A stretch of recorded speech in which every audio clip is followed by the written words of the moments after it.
Okay, now we'll begin the formal, a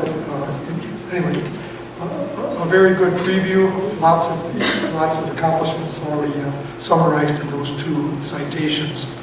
And we'll ask other people to embellish on those for each of the inductees. We'll start with the induction of Ron Koshoshek.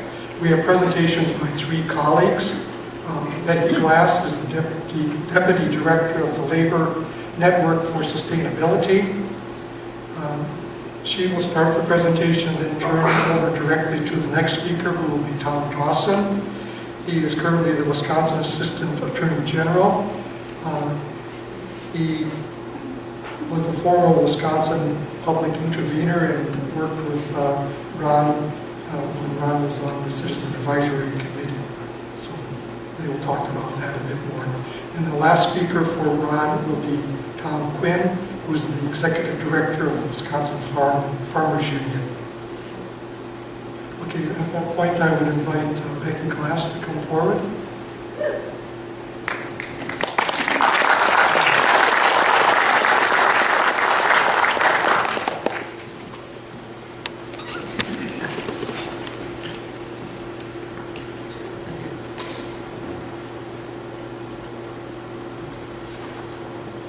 Good morning, everybody.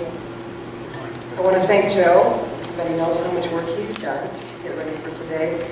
And to thank Earl, who I didn't realize we weren't going to have a chance to meet, but both of them for their leading their efforts to honor outstanding conservationists and to manage this event every year.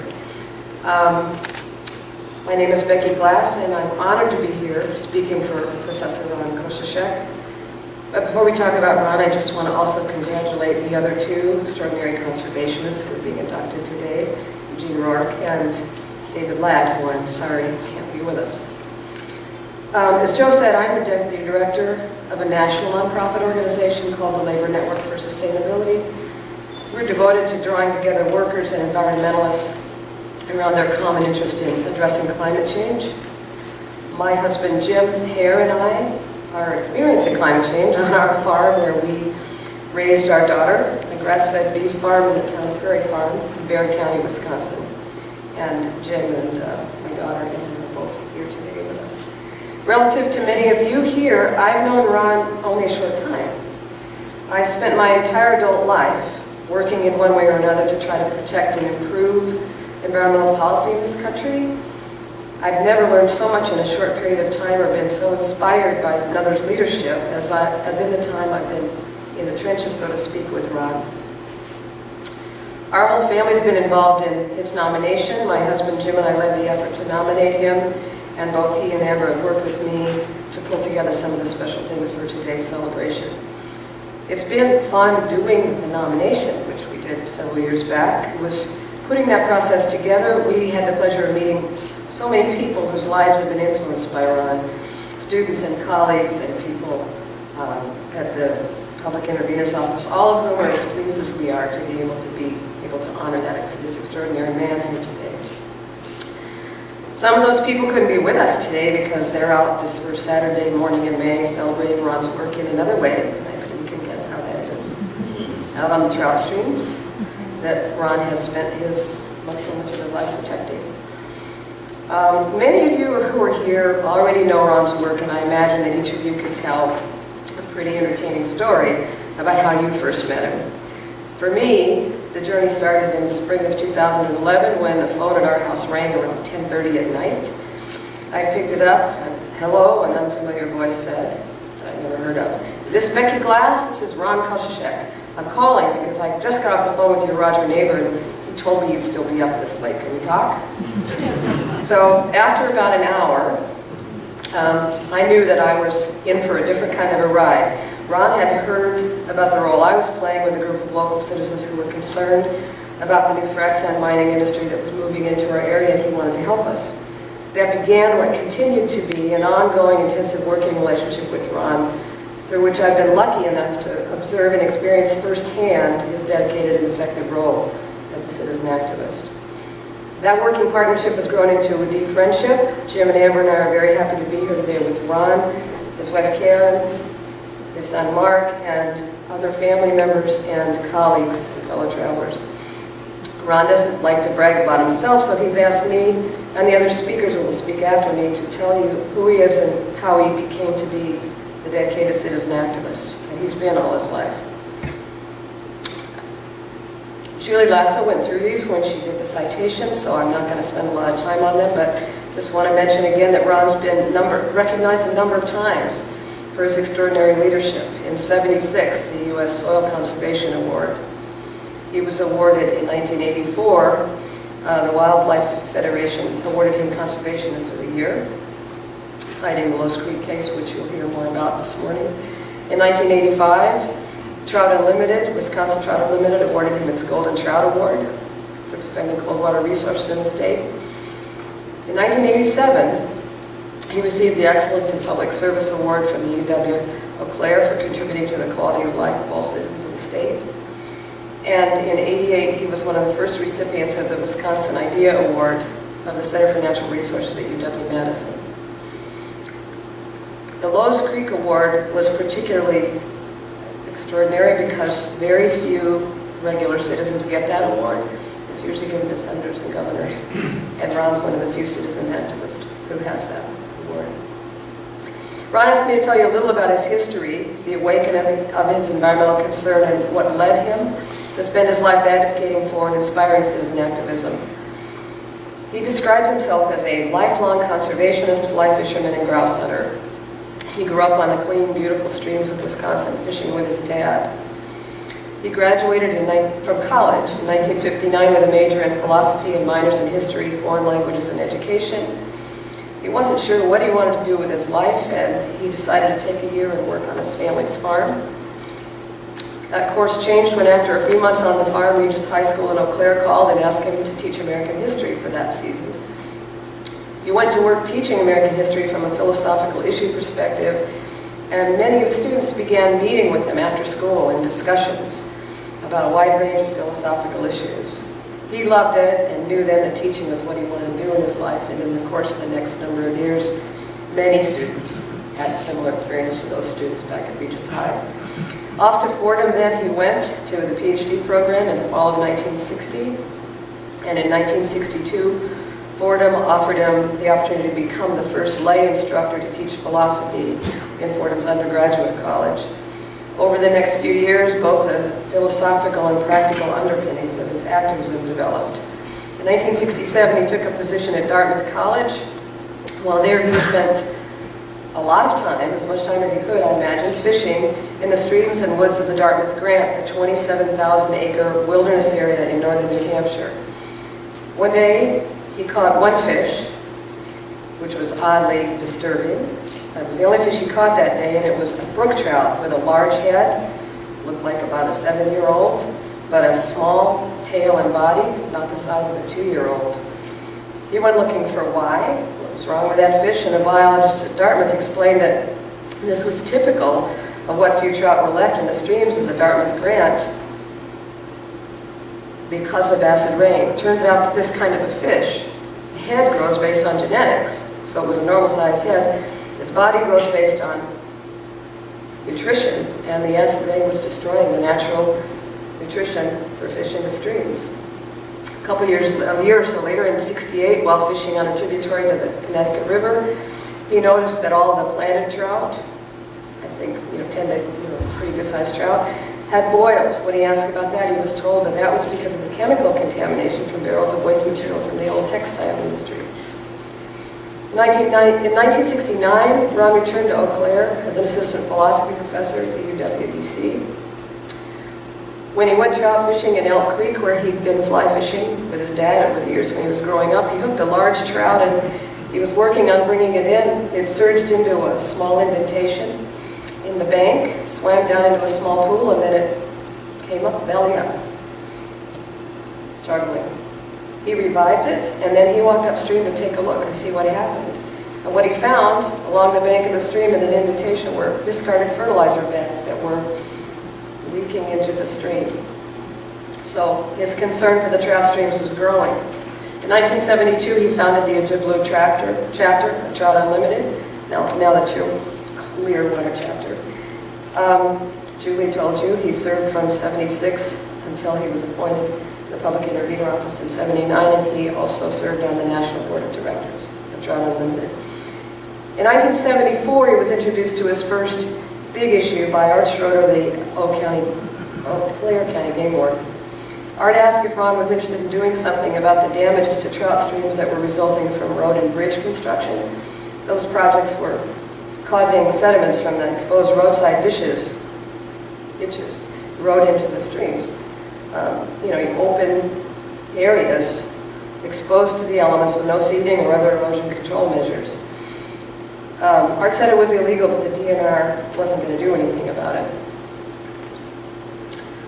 Ron started looking into that, and the next year he started teaching ethics, which he had continued to do for the next 21 years.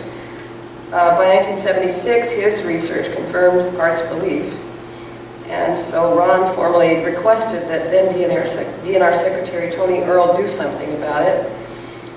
Tony Earl declined, and then Ron turned to the Attorney General, who referred him to the newly created Public Intervenor Office. They invited him to present his case to their newly created Citizens Advisory Committee. They advised him to find a good test case and file a petition for a contested case hearing before an administrative law judge. He found 7 damaged Class 1 trout streams in Marathon County, found 6 citizens to sign the petition and assign us with the necessary expertise. They went to work. Public Intervenor Peter is here today, represented them, and interestingly enough, defending the DNR was George Meyer, who's also here with us today. He later became Secretary of DNR, who's now the head of the Wildlife Federation. The judge decided in their favor and ordered the DNR to require permits of the Department of Transportation in Marathon County. That didn't sit well with DOT, and it wasn't long before legislation was passed that replaced the permit procedure with the creation of an erosion control manual with the regulatory force of law that sets forth the standards and procedures to be used when constructing roads and bridges. That manual went into effect in 1980. A year later, it was also adopted in the state of Minnesota, and it's the foundation for the standards of today. I know you've all seen when they're building roads, hay rolls and side ditch matting and silt fences, which are preventing that kind of erosion. That's the origin of that was Ron's work in that project. While Ron's activism was growing, so was his philosophical understanding and appreciation for the importance of protecting our natural resources. As he went from teaching philosophy to teaching ethics to teaching philosophy of law, he engaged his students in understanding the public trust doctrine. Most of you here know what that is. It originated during the Roman Empire. It's very old. It holds that the sea, the shores, and the air and running water were common to everyone and cannot be appropriated for private use. Those rights were strengthened by later laws in England and became a part of the common law of the United States and broadened to apply to mineral or animal natural resources contained in the soil and water of those public trust lands. According to this doctrine, and now written into both U.S. and Wisconsin law, the government has a duty to protect and preserve those resources. And as Professor Koshoshek taught me, is the basis for our conservation ethic. As he says, it is the obligation of every citizen who cares about the outdoors to become involved in government and to educate others about resources. There are 2 recurring themes in Ron activism. 1, good government requires citizen involvement, and 2, conservation requires citizen involvement engaged in good government. I've seen Ron apply that in his work in the frac sand industry, and I've heard many of his students over the years talk about that basic understanding forming the work they've done since then. I want to thank the Conservation Hall of Fame for granting Ron this honor. I want to thank Ron for asking me to speak for him today, and I'm going to turn it over to the other 2 speakers to tell Ron's story here. Tom Dawson, who you've already been introduced to, Assistant Attorney General and Director of the Environmental Protection Unit at the Wisconsin Department of Justice. Served for 19 years as public intervener until it ended in 1995. And then following him will be my old friend Tom Quinn, who's the Executive Director of the Wisconsin Farmers Union. Thank you.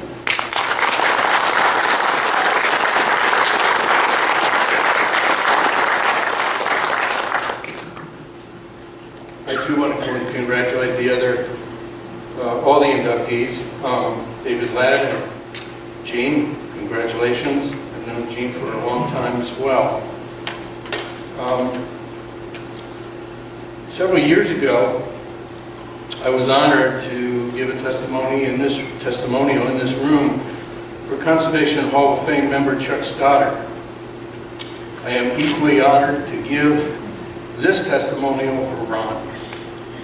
In the few minutes I've been allotted, I'm here to give firsthand testimony about the very extraordinary person who has made a significant difference for the conservation and protection of Wisconsin's natural resources. I, along with two other witnesses, come to you with tangible examples of how Ron has made a significant and lasting difference for Wisconsin.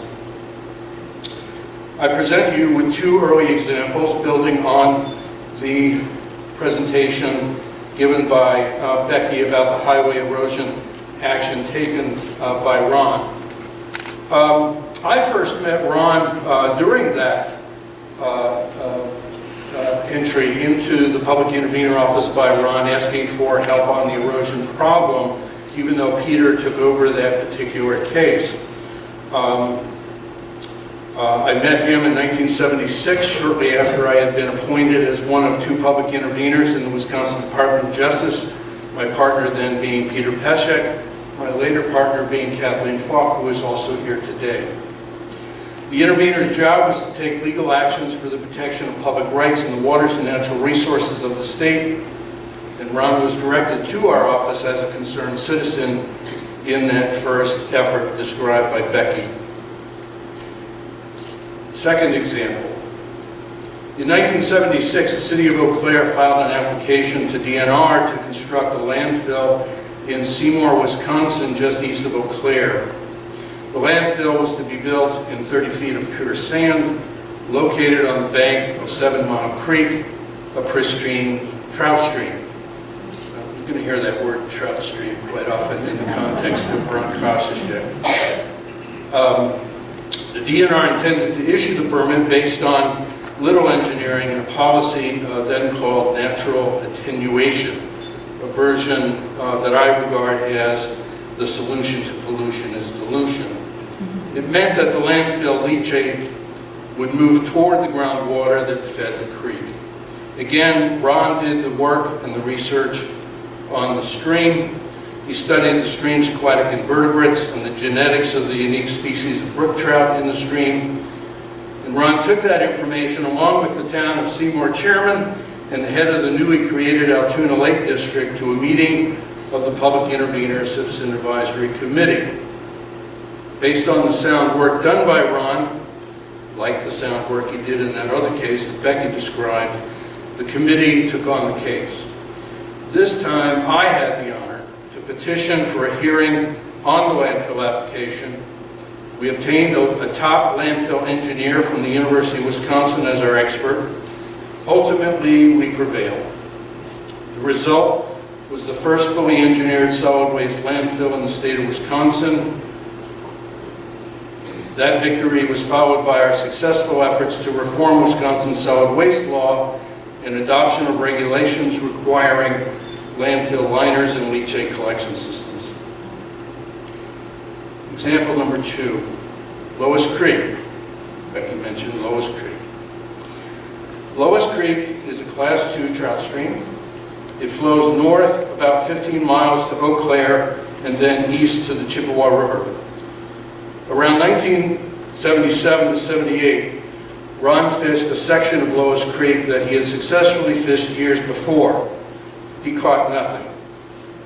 Now, as a brief sidelight, you have to know that Ron is a world-class fly fisherman. If there were any fish in that stream, he would have caught them. Ron's stream thermometer confirmed the stream was too warm for trout, likely because the stream was starting to receive heated runoff and sediment from the new residential and commercial development nearby. Between 78 and 79, Ron set up a temperature profile of the entire stream over a 2-year period. He gathered fishery data collected by DNR and anecdotal evidence from local fishermen. Ron helped form the Lois Creek Protection Association, composed of local officials and neighborhood residents. In 1979, Ron brought the issue before the Public Intervenor Citizen Advisory Committee. I was directed to file a 6-citizen complaint against the city and the developers. I did. But the case never went to hearing. Ron and I negotiated a landmark agreement signed by Trout Unlimited, the City of Eau Claire, the Public Intervenor, and the DNR.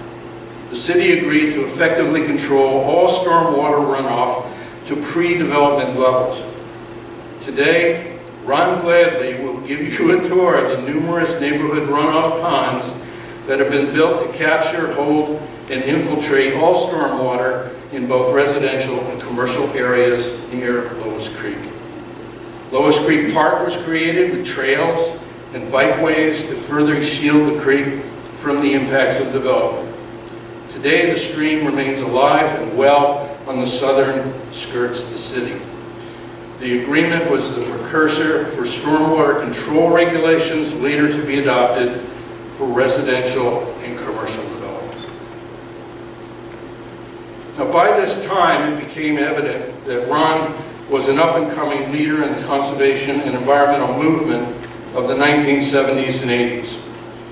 Because of that, Ron was appointed to the Public Intervenor Citizen Advisory Committee, the committee to whom he had often come as a citizen for help to protect natural resources. Not long thereafter, Ron became its chairman. Ron continued as a valuable citizen voice for Wisconsin's natural resources and led our office on to many other significant accomplishments in the areas of wetland protection, groundwater protection, metallic and non-metallic mining regulation, pesticide regulation, access to navigable waters, and protection of surface water quality, just to name a few. Since the Public Intervenor Office was abolished in 1995, Ron went on with his work, which continues to the present. Let me just conclude by saying that Ron's dedication to resource conservation, his intellect, his hard work, his homework, and his courage easily qualify Ron for induction into the Wisconsin Conservation Hall of Fame. I'm proud to have nominated Ron, but I'm equally proud to be able to say he is my very good friend. Thank you.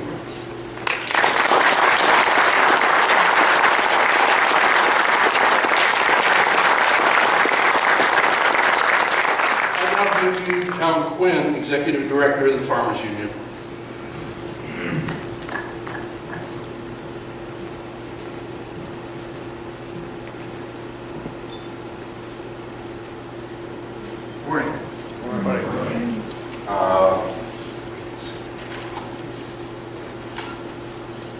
Thank you and others for your long work in putting together this program and maintaining this important conservation heritage effort.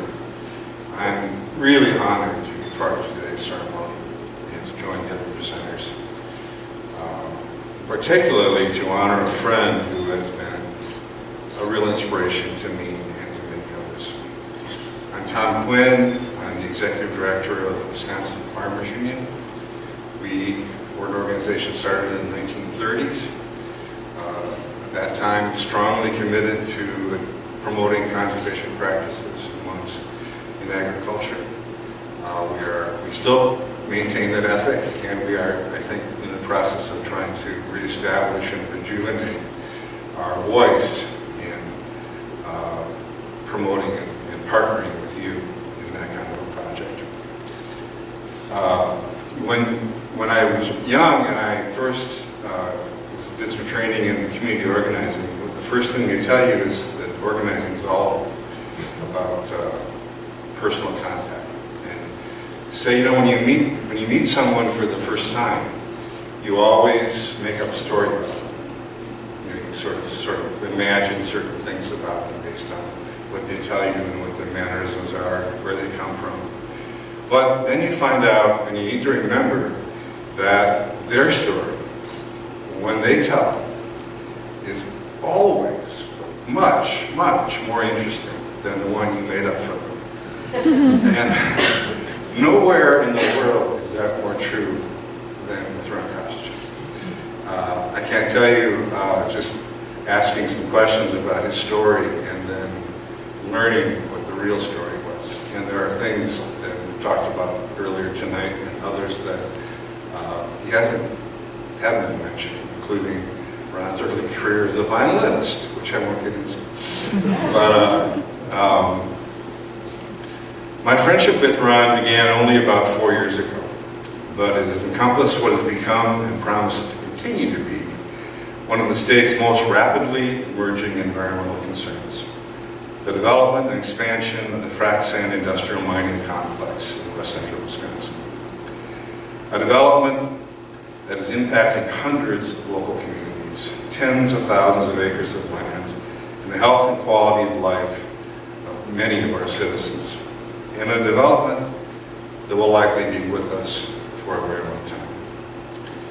I'd like to share with you a little bit about Ron's leadership in developing an effective citizen-based response to this industry, and how that response is proving essential to efforts by local communities to protect their environmental and economic future. I think the statement up on the screen sort of captures that message very clearly. I'm sure that in 2006, when Ron and Karen moved to the quiet rural town of Howard, outside Chippewa Falls, they could not have expected that they would soon be directly engaged in the battle with the oil industry's dramatically engaged domestic plans for hydrofracking oil and gas. Who would have thought that Howard Township would play a role in that? Well, they did, and they were. It was, at that time, just shared information that agents were quietly developing lease agreements, mining leases in the town and nearby areas. But by 2008, it became clear that frac sand companies were actively pushing to secure mining permits, and that the scope and scale had the potential to be much larger than was being explained at the time. The targeted areas for the mining companies were almost always unzoned rural towns. The town of Howard was one such town. There are many in rural Wisconsin. Towns that had few regulations or rights to manage development. Most of the elected officials in these areas were comfortable with managing routine town business, road repair, budgets, but had no experience in regulation or negotiation of large-scale industrial mining. And of course, that this issue was ripe for conflict of interest between both board members and citizens, and it fostered neighbor-to-neighbor conflict, made it even more tense. And this is the issue in which we were entering into. The town of Howard was one of the first targeted for mining development. I asked Ron to provide me with a brief summary of what happened at the first public hearing on mining permit in Howard Township in 2008. And I thought about this, but I want to share a portion of his description, edited portion of his description, because it exemplifies the kind of dynamics and ethical issues that concerned citizens and local officials continue to deal with. Here's a shortened version. I attended a hearing on the Town Plan Commission to consider a petition by Canadian Sand and Propans to mine frac sand in the town. I attended the meeting out of curiosity and was utterly shocked by what I saw and heard. It was clear that the 5-member Plan Commission was illegally constituted. The hearing was improperly noticed. The town lawyer had provided an ordinance he found on the internet that was less than a half-page long. It contained no standards or procedures of any kind. About 200 people packed the town hall, which is something we see all the time, for the hearing, including company reps, county officials, townspeople. Citizens had many concerns, and there was no written proposal or plan they had a chance to review. The town chair would declare questions as irrelevant and terminate the testimony if it provided evidence that was not favorable. I remember a registered nurse reciting facts about the risk from exposure to respirable crystalline silica. The chair stopped her midway through her testimony because, as he noted, property owners should be able to do whatever they want with the land they own. At that point, I can just see this. At that point, I rose to my feet and declared that any recommendations on this permit would be of no value because this meeting was held in violation of the open meeting and public notice laws, and that the chairman was the most incompetent I've seen in my 35 years of attending public hearings around the state. How do you really feel, Ernest? When the chairman then asked the town lawyer whether they could meet with the company in closed session, and the lawyer said, well, that'd be okay. I again rose to my feet and declared that not only was this advice contrary to law, but if they did this, the town government would be open to suit by local citizens. The lawyer went to get his book on open meeting law, and after reading it silently for 5 minutes, admitted I was right, and the meeting was adjourned. You know, one almost has to feel sorry for the fourth town chairman, who with Ron's imposing figure and voice, rose to offer what he meant, I'm sure, as only constructive criticism. But to the citizens there, and at the other meetings that I've seen Ron talk at, that forthrightness, that ability to speak directly, to explain what's happening, provided a breath of fresh air and empowerment to people who was much needed. The town of Howard went on to constitute its planning commission with Ron's guidance and research toward a mining ordinance that addressed key environmental concerns on groundwater, hours of operation, impacts on adjacent landowners, property evaluations, remediation of environmental impacts, and more. All the things that local government, working within its legitimate authority, is empowered to do.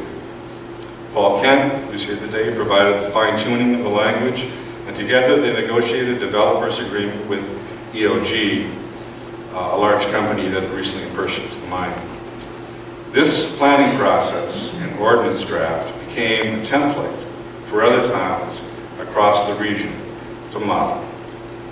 At the time, Wisconsin town government and the legal profession itself were ill-prepared to deal with the suddenly blooming industry and the implications of it. Citizens understood that state agencies charged with protecting their interest had neither the resources nor the political support to do so.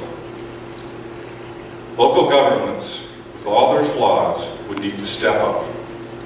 Local leaders would need to understand how to grow in their roles as public servants, and Ron provided a model for how they could do that. From that time, Ron began sharing his experience at local meetings from Barron County to Crawford County, offering 2 or 3 nights a week, driving long distances. It was one of these informal meetings, organized by my friend, longtime friend Becky Glass, in her community that was dealing with this issue that I first met Ron. Later, when I was exploring ways that Wisconsin Farmers Union could help our members and local communities learn to better protect their interests when faced with mining development, Becky, Ron, Dan Masterpole, I think he was here, from Chippewa County Conservation, became key partners. The other key partner was Rick Stadman, who's also here from the Towns Association. When we convened a meeting and suggested with Rick that the association join Farmers Union in co-sponsoring a training workshop on frac sand issues, he agreed at once, provided that Ron was involved. In late 2011 and early 2012, we had held 2 full-day workshops providing in-depth training to overflow audience of over 700 local officials and citizens. The information toolbox gathered for those workshops remains a key resource for local communities in dealing with these issues. And Ron has to thank for that. The other issue that, there are many issues, but one of the other issues related to frac sand that Ron, I think, provided that's emblematic of the kind of work Ron did is around the question of air quality. This is always the question of respirable silica dust and its potential health impacts has long been a public concern, especially as these sites are often located adjacent to schools, nursing homes, houses, communities. The DNR has resisted any push to monitor for the 2.5 parts per million standard that was required to determine the health impacts of silica dust. And in 2011, Ron, Dr. Crispin Pierce, Beth Walton, and 10 local citizens, including Becky, who were living near mines, submitted a rules petition to the DNR requesting that silica dust be added to Wisconsin's list of hazardous pollutants and establishing Wisconsin's standard for exposure. This position was denied by the DNR secretary. Despite this setback, which was not unexpected in this politically charged environment, Ron recognized that local county health departments were willing to take on the issue. Again, the role of local government, accepting and acknowledging that role and really building on it. And he initiated development of an innovative community-based air monitoring project that directly engages the core mission of our county public health departments. They want to do their job. We gave them the tools to do it, and they said, yes, we'll do it. Beginning with a pilot project in Trempealeau County, the project first partnered with Wisconsin Farmers Union Foundation to purchase monitoring equipment and train staff to collect air samples that would be analyzed by the prestigious University of Iowa Public Health Research Team.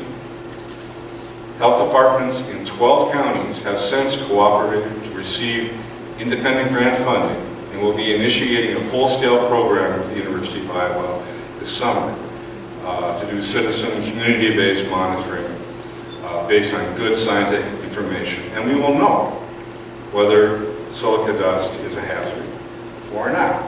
And we can go forward based on that good scientific evidence that would not have been gathered otherwise. So again, Ron promoted citizen activism by using local government powers and state engagement when state agencies were unable or unwilling to act.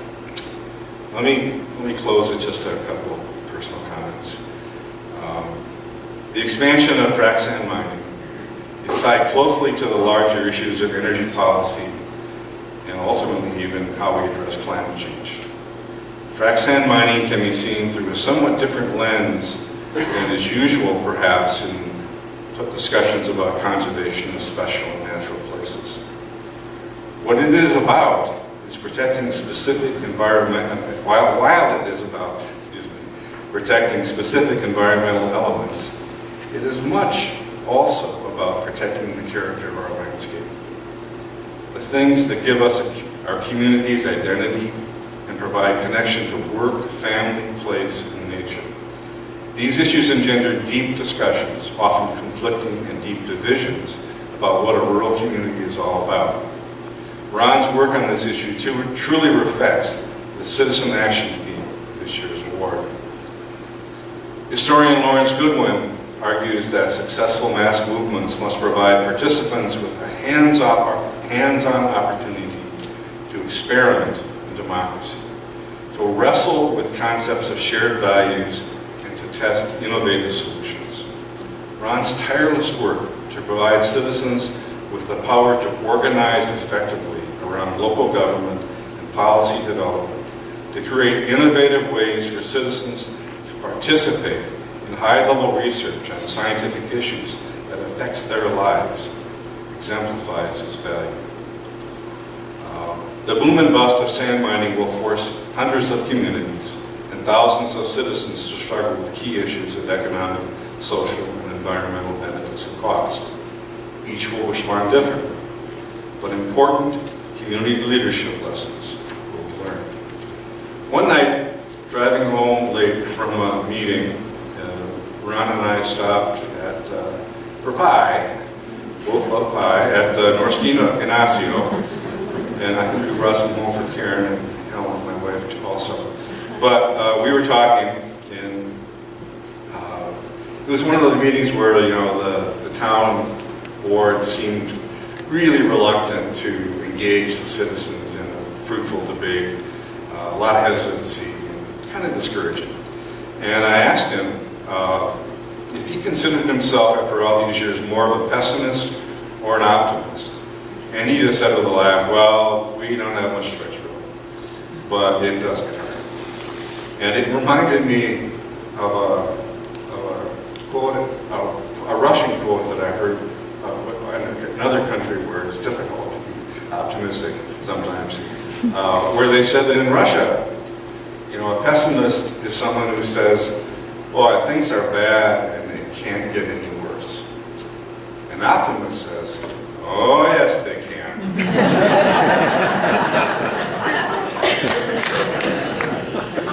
Ron, I don't know exactly what that means, but there's something about, you know, finding optimism in even very difficult situations. And I think that is what Ron's passage of his life is about. And that's most importantly what he has shared with his friends and his colleagues and with the entire state of Wisconsin. And I'm honored to consider him a friend and to be able to speak in his behalf at the ceremony today. And with that, Joe, if you're around, I'll turn it back over to you.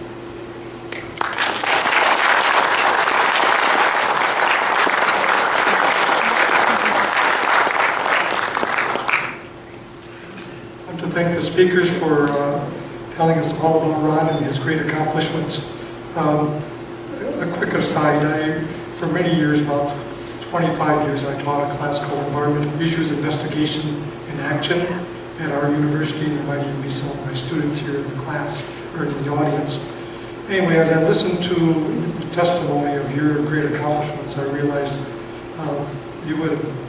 that whole life that you led would have been one of the best case studies of environmental action and trying to investigate environmental issues and identify solutions for those contemporary problems that we will continue to be challenged by. So thank you very much to all those speakers for outlining all of those actions.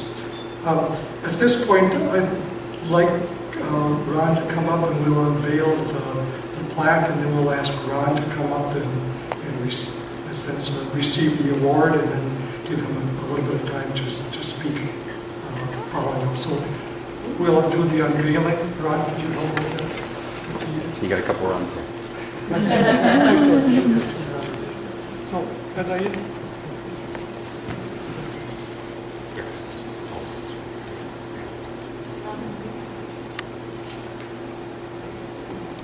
and because the plaques are rather hard to see from the audience, we decided to take a picture of them and to be able to see them in the audience. Like many trophies, the trophies don't go home with the awardee, so this particular plaque will go in the Hall of Fame. Last year we started to make a replica that indeed will go home with Ron, so I'd like to present that to you and give you a chance. Congratulations.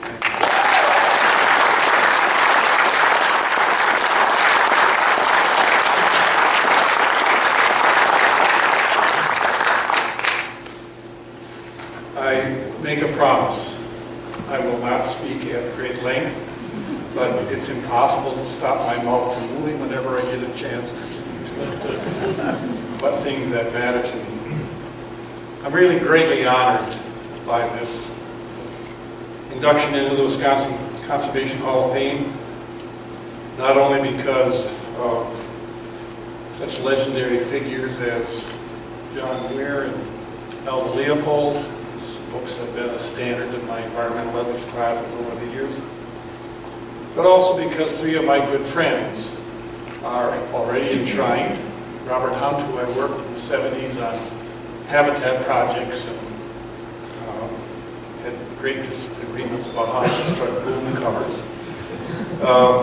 Chuck Stoddard, who from Minong was a very close friend, and worked on many issues, not only in the public intervenor office, but also out of that office independently.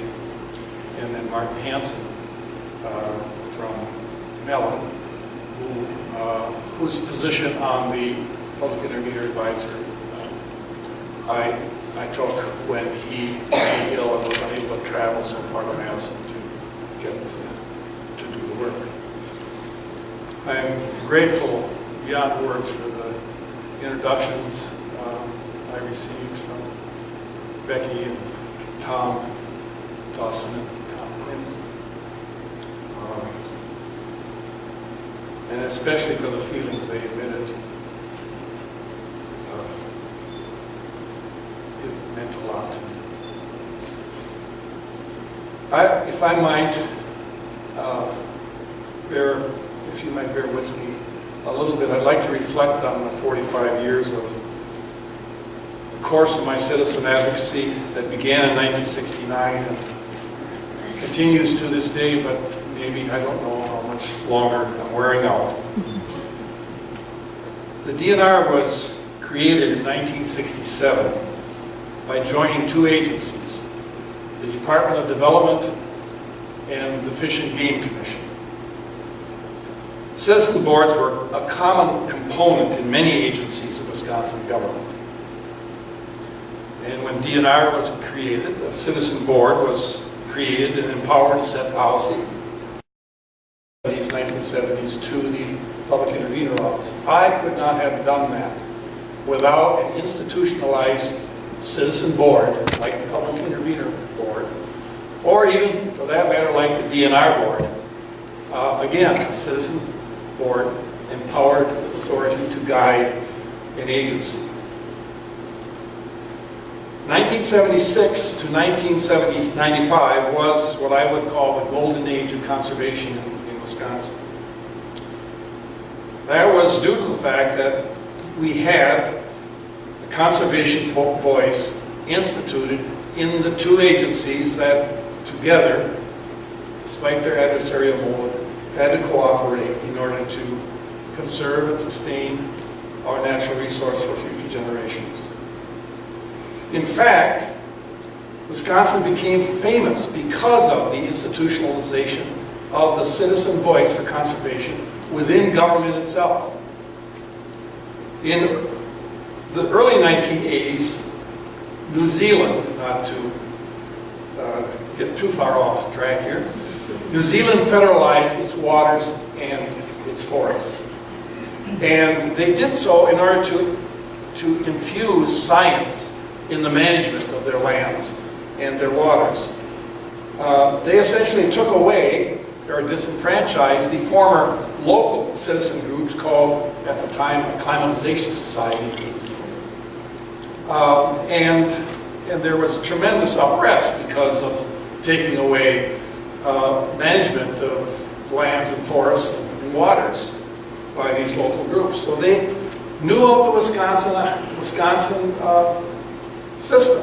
And I was invited there by the New Zealand government to meet with all the citizen groups from the North Island to the South Island one day, and I was down there for 3 weeks, stayed with resource managers in all of these areas and met with the citizens, and of course had to go trout fishing a couple more days in each of these places.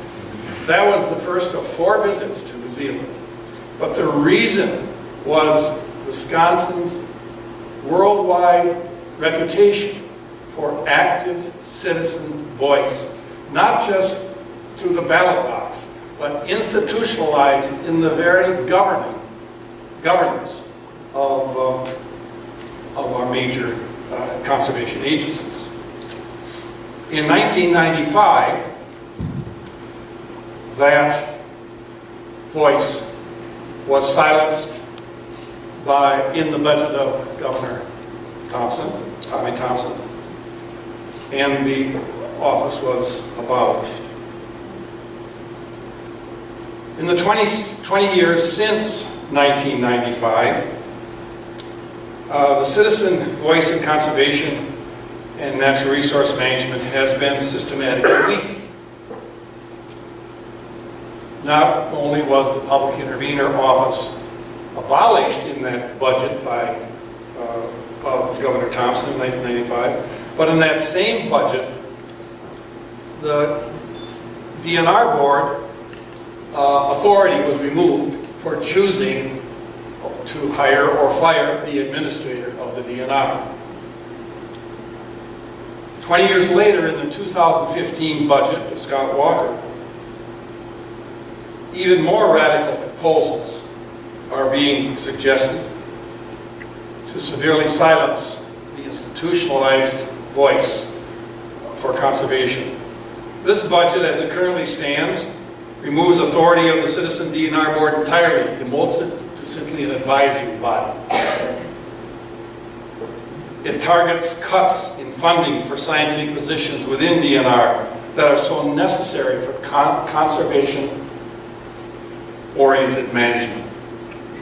It tried but apparently failed to eliminate the Wisconsin Idea Award practice, in which the universities of Wisconsin, the university system, was encouraged to do research on behalf of the public good.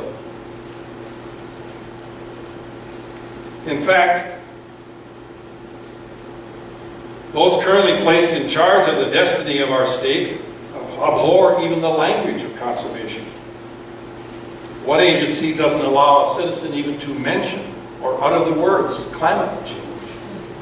And I suspect that we may soon hear in our staff and agencies not being able to pronounce or utter the word pollution.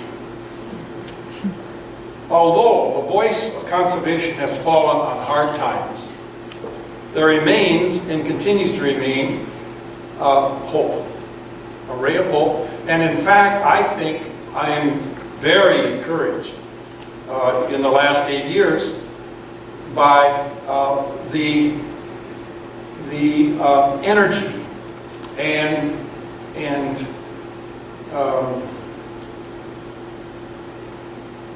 forceful refusal to give in by local citizens all across the western and southern and increasingly central counties in Wisconsin with regard to the loss of citizen voice in the local control.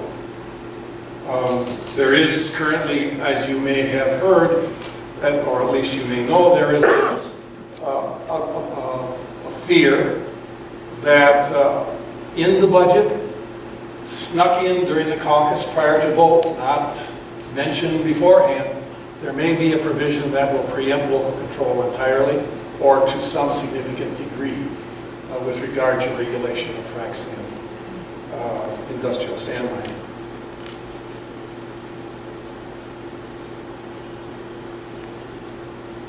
The effective involvement of citizen voices in government, I think, is the key to that golden age, was the key to that golden age. And even though that we have lost that institutionalized voice to a significant degree and are threatened to lose more of it right now, I do think that we all have to work hard in the future to make sure that voice is once again restored to our political institution. I want to congratulate and express my appreciation to my co-inductees, David Ladd and Eugene Rourke. I've known of them for many years. I've never had a chance to directly meet them, or at least my age prevents me from remembering the chance I had. I would like to specifically recognize 4 people, and I would like them to stand when I do. These, conservation leaders, and I'm sure that Gene can say the same thing, we're not solitary heroes. Most of our work is really possible because of other people with whom we do work, who share our passion for saving our resource for future generations. And one such person I would like to recognize is Professor Arlen Christensen.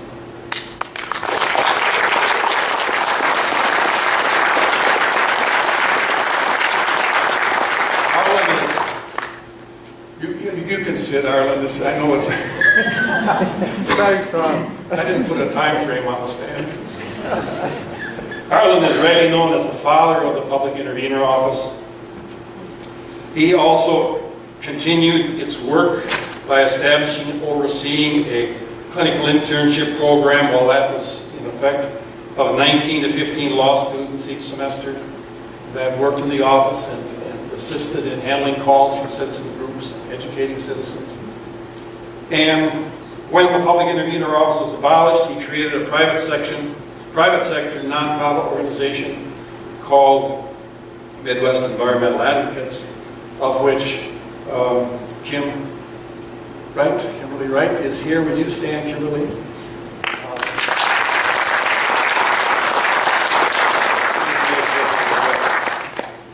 The second person that I would like to honor, you've already met, but Tom Dawson, you've stood here, you've heard his voice. He joined the Public Intervener Office in 1976 after graduating at the top of his class from Howard University Law School. He served for 20 inspiring years, and that word to me is carefully selected. He was an inspirational, and I also should say dogged and stubborn leader for the cause. And only Tom will know what this means. But when you were in the office, Tom, there was no slump. I would also like to thank and recognize former public intervener Kathleen Falk. Kathleen is here.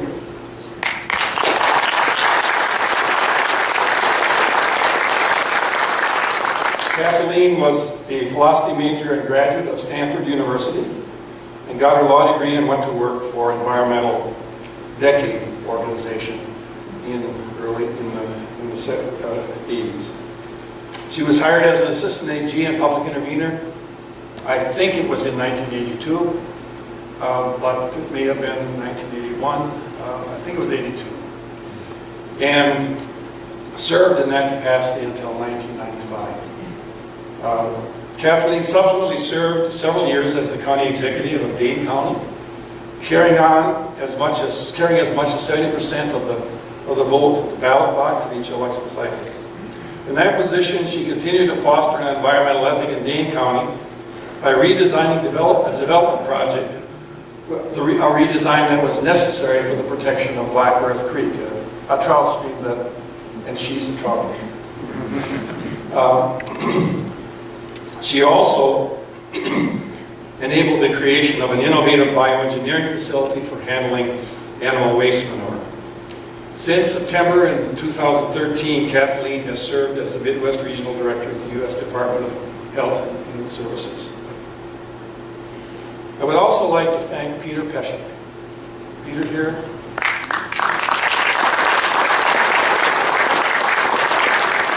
Peter was one of the two first public interveners. And he worked as a public intervener from 1976 to 1982. I will never forget the day, Peter, that you